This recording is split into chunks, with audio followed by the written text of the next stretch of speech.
গাছের কষ দিয়েই মাসে আয় হয় ৭৫ লাখ টাকারও বেশি। গাছ থেকে ফোঁটা ফোঁটা ঘন কষ পড়ছে প্লাস্টিকের বাটিতে, আর এই আঠালো রসই কোটি টাকা আয়ের পথ বাতলে দিয়েছে। প্রতিদিন কাকডাকা ভোরে শুরু হয় এই রস আহরণের কার্যক্রম। আদতে এগুলো রাবার গাছ, আর এই বাগান থেকেই বিশেষ কায়দায় উৎপাদন করা হয় রাবার। ভোর ৪টা থেকে ১১টা পর্যন্ত রাবার গাছের কষ সংগ্রহ করেন শ্রমিকরা, এরপর তা তুলে দেন কারখানার গাড়িতে। ভোর ৪টা ৪:৩০ বাজে অবধি কাজ করি, ১১টা পর্যন্ত। ৯:৩০ থেকে আমরা কষ সংগ্রহ করি, ১১টার সময় গাড়ি আসে, গাড়িতে কষ জমা করি। কষ সংগ্রহ করে কারখানায় আনার পর একটি নির্দিষ্ট পাত্রে ঢালা হয়। সেখানে বিভিন্ন কেমিক্যাল মিশিয়ে নির্দিষ্ট ছাঁচে তরল রাবার ঢেলে রাখা হয় ২৪ ঘন্টা।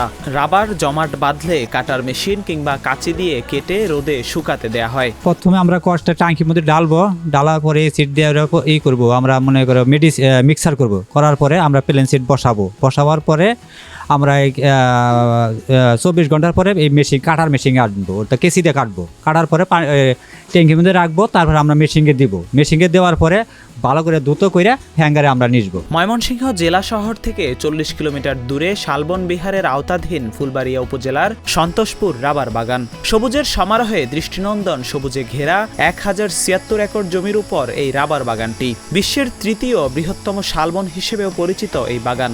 এই যে রাবার বাগানটা হয়ে অনেক উপকার হয়েছে, যেমন পাশে এলাকায় এই করে আমরা একবেলা কাজ করে আরেকবেলা সংসার করে অনেক লাভবান হয়েছে। যে আমরা যারা গার্মেন্টসে চাকরি করে ২০,০০০ টাকা বেতনে, তার চেয়ে আমাদের বেশি পুষে। ১৫ বছর যাবত আমি রাবার বাগানে কাজ করি, দৈনিক ৫০-৬০ কেজি করে কষ দিতে পারি। রোপণের ৭ বছর পর থেকে কষ সংগ্রহ করা যায় রাবার গাছ থেকে। একটি রাবার গাছ একটানা ৪০ বছর পর্যন্ত কষ দেয়। শুধু কষ নয়, রাবার গাছের পাতাও বিক্রি হয়। কষ দেয়া বন্ধ হলে গাছগুলোকে কেটে কাঠ হিসেবে বিক্রি করে স্থানীয় বন বিভাগ। ৭ বছর পর থেকে কষ সংগ্রহ করি। যখন এদের ৪০ বছর ৪৫ বছর বয়স হয়ে যায়, কষ নেওয়ার পরে আমরা কাঠগুলো বিক্রি করে, গাছের যে পাতা দেখতেছেন পাতাগুলো বিক্রি করা হয়। এগুলো যে শ্রমিকরা প্রত্যেকটা বলকে পাতা বিক্রি করে তারা কিছু অর্থনৈতিক দিক দিয়ে এগিয়ে যায়। সন্তোষপুর রাবার বাগান ১৯৯২ থেকে ১৯৯৩ অর্থ বছরে নার্সারি শুরু হয় এবং রাবার উৎপাদন শুরু হয় ২০০০ সালে। জানা যায় গাছের এই রাবার দিয়ে ৪৬,০০০ পণ্য তৈরিতে ব্যবহার করা হয়। আমাদের যে রাবার গাছগুলো দেখতেছেন এটা খুবই লাভবান উৎপাদনশীল গাছ।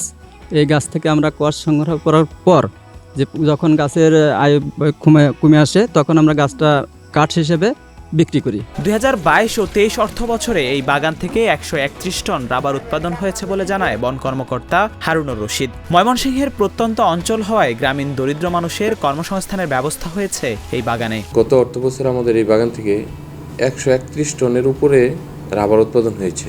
রাবারটি প্রত্যন্ত গ্রামাঞ্চলে অবস্থিত হওয়ায় এখানে একটা বড় ধরনের সরকারের পক্ষ থেকে একটা কর্মসংস্থানের সৃষ্টি হয়েছে।